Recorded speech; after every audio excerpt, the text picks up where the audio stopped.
Hi, Des Pheby from Franchise Entrepreneur. This podcast is going to be all about international franchising, taking your brand to overseas. When's the right time to do it? Is there a right time to do it? What should be your expectations? And what kind of deals are out there at the moment, and how the market has changed over the last few years? And potentially what are the kind of markets that you should be looking to look at. And now, obviously, again, I'm going to be talking about restaurants in this particular one, but some of this can apply to any business that's looking to franchise overseas. Now, what's sparked this is that we've just recently completed a deal to take one of our restaurant brands to Portugal, which is great. But the deal was very, very different from the deal that I did probably 3 years ago to Dubai. And that is relevant because it indicates and shows how the market has changed in that short period of time and continues to change. So let me just give you some background on when is a good time to franchise, and what's kind of scale you should be at in order to be attractive to franchise overseas. Now, this might surprise most of you, because as you'll probably have a feeling that you should be at a certain size and a certain scale in order for people to be interested in your brand or concept to take it overseas.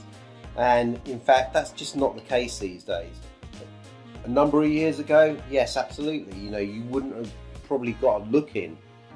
No one would have been interested in you if you'd only had one restaurant, one store, one concept, one product. Times have changed, and some of that is due to technology. Obviously, now with technology, you can create a brand from one restaurant. You can have one restaurant, it can be doing really well. You can have great social media coverage. You've got your Twitter account, you've got your Facebook, you've got your YouTube, you've got videos, you've got all sorts of content on there, and of course your website as well. Now, a few years ago you might have only had a website, but now it's all these other social media platforms as well. So you can create something that looks more professional, looks bigger than it actually is, that will get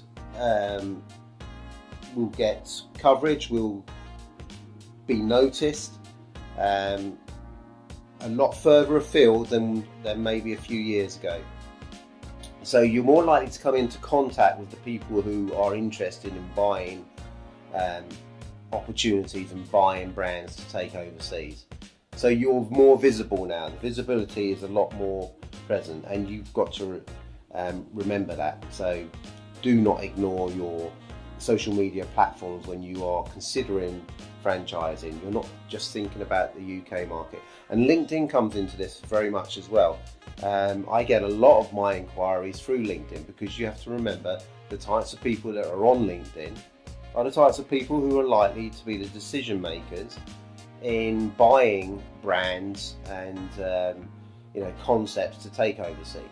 And you've got a direct link into them. If you've got a connection or a connection of a connection, then you're going to get in front of that person a lot easier than it would have been a few years back. You couldn't have done this, a number of years ago. They would have to have actively been searching for you. Now you can put yourself out there in front of them. So use the tools that are there in front of you. Use social media. Don't just think of social media as, well, I'm not getting a lot of feedback, I'm not getting a lot of replies to things that I've put, or content that I've put out there. You don't know who's looking at all of this stuff in the background. I've got some of my best deals have just come from nowhere, and it's been not because they've searched for Wok Go or for one of my concepts, because it's been something that's put out there in front of them. It's appeared in their feed, or someone has shared it with them, and it sparked their interest. They may not have had any interest in it at the beginning, but they've then got something put in front of them. It sparked their interest, and it's created an inquiry, and we've gone from that point. And Portugal is a prime example of that. That came from LinkedIn. So use the platforms that are around you, not just your website. It doesn't matter whether you've only got one restaurant. There really is not any rules on this. And anyone that tells you that there is misinformed. Those days are gone. You don't have to wait until you've got a lot of scale within the UK. You obviously have to have done some preparation for it. And the preparation is really start looking at your brochures, create a brochure, create a financial information pack for overseas. These are quite easy to prepare. They're a lot easier than what you might think they are.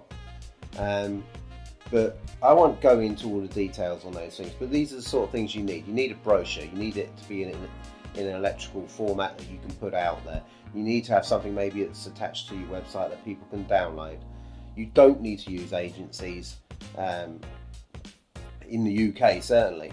If you're looking to do something overseas, try doing it yourself initially by simply having your information available for people to approach you.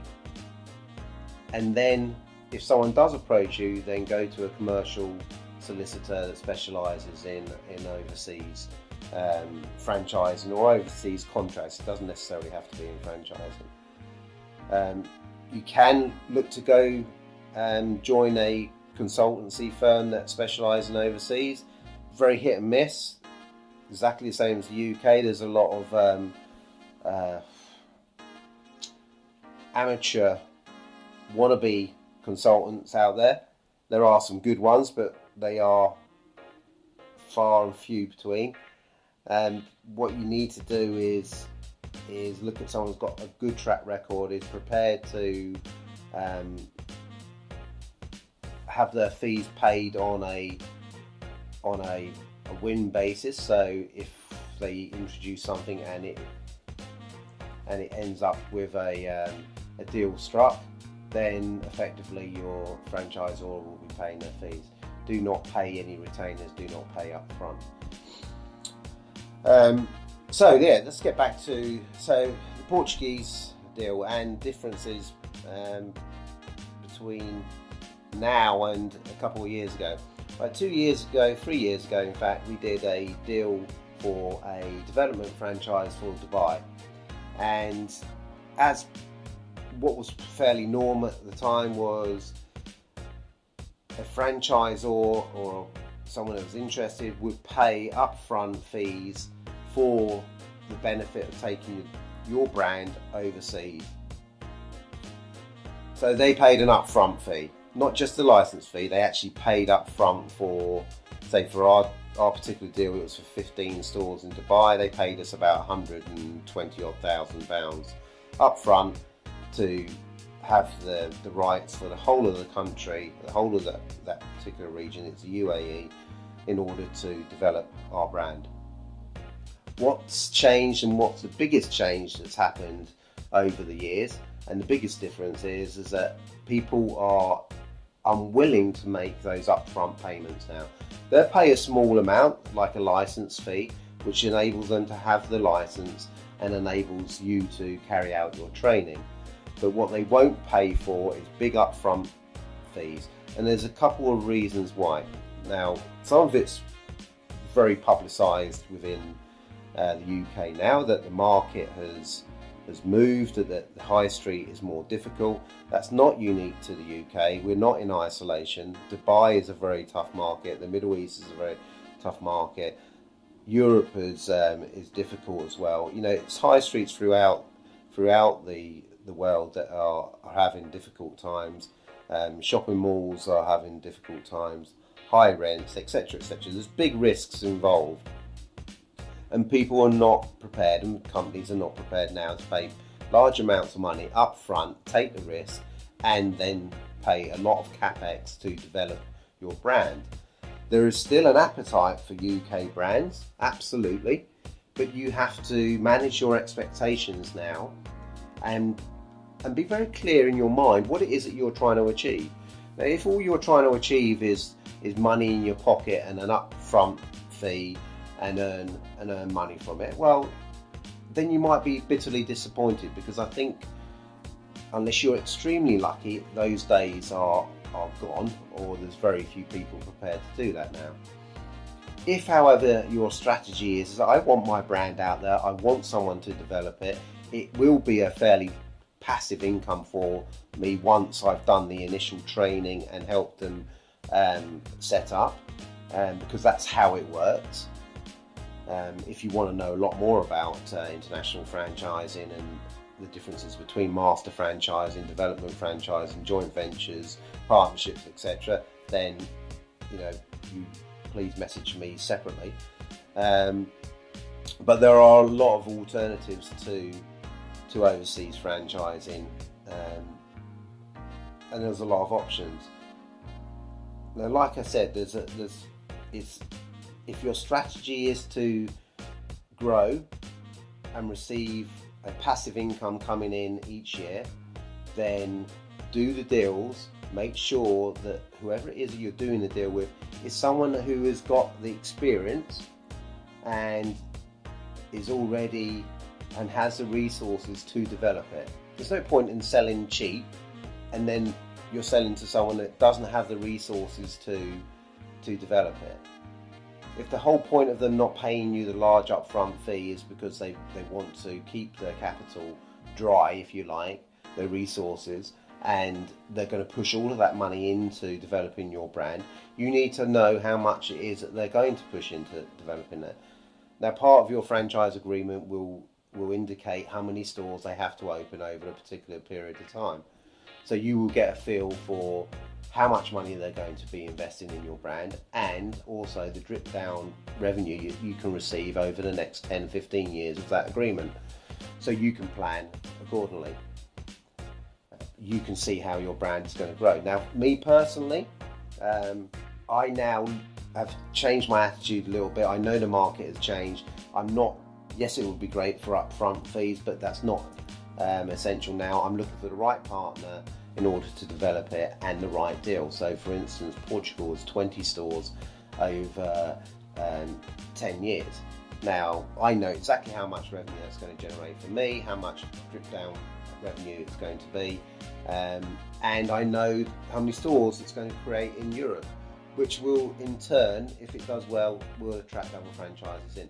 So that's part of my strategy, and you need to be clear on what it is that you are trying to achieve over the next 5, 10, 15 years for your brand.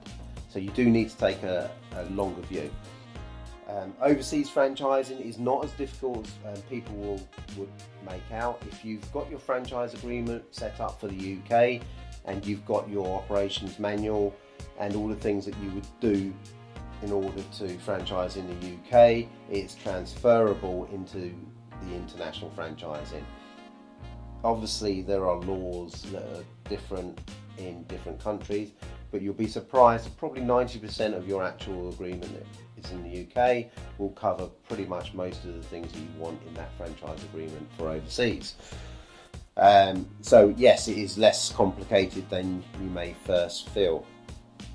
And the great thing about overseas franchising, when you do a master franchise or a development franchise, once the initial training is done, so they will come over to the UK. So again, let me give you an example of Portugal. They are going to come over to the UK to one of our stores for hands-on training in cooking, in preparing, and all of the things that are part of our training manual. And then we will send someone over to Portugal for 2 weeks. Once that period is over, they're taking over the brand as it is, so we will be helping them source equipment.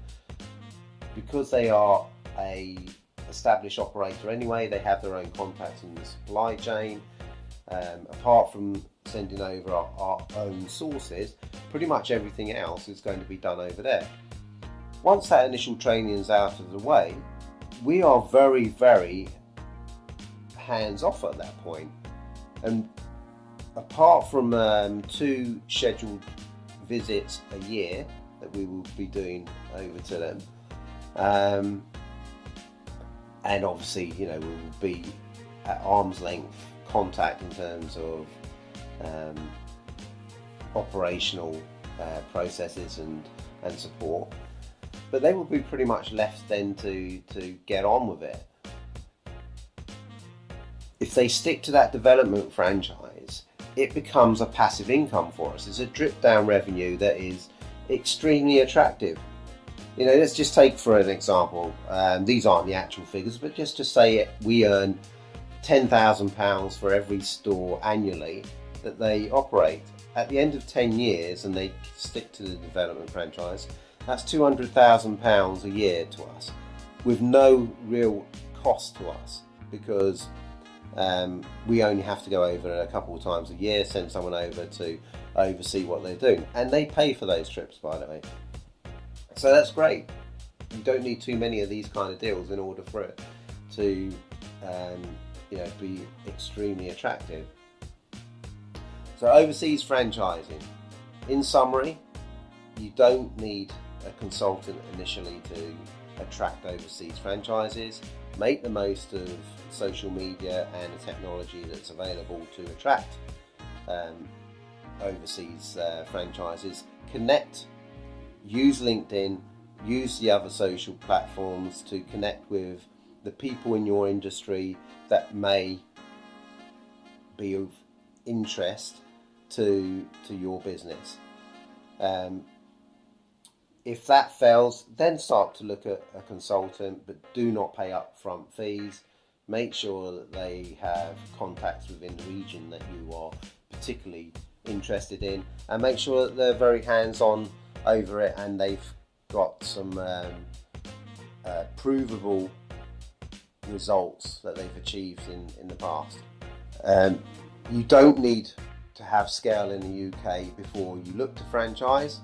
That's no longer applicable, so you can start franchising sooner rather than later. Look to make sure that you are very clear in your own mind on what it is that you're trying to achieve. Don't go in it with too high expectations or upfront fees. Remember, you're building for the medium to long term and not the short term. If they do agree to pay up front a significant fee, then that's great. But I think just manage your own expectations. I wouldn't even put, if it's your first one, I wouldn't even expect or even put within your initial documents that you're expecting that kind of fee. You're looking for the best partner you can get, and if they can keep their resources and their capex expenditure to themselves, that helps develop your brand, then that is fantastic. Once you become more of a player and more of a brand, then you can maybe lift your expectation on upfront fees and expect more money that way. But certainly initially, keep those expectations under check. So that just leaves me to say, if you do need any more information, then please do contact me at Des Pheby on LinkedIn or Facebook. I'm easy to find. I do private mentoring, I do coaching, and I'll be more than happy to discuss anything that you may want clarifying. So I hope you found this useful, and I hope you tune in to the next Franchise Entrepreneur podcast. Thank you.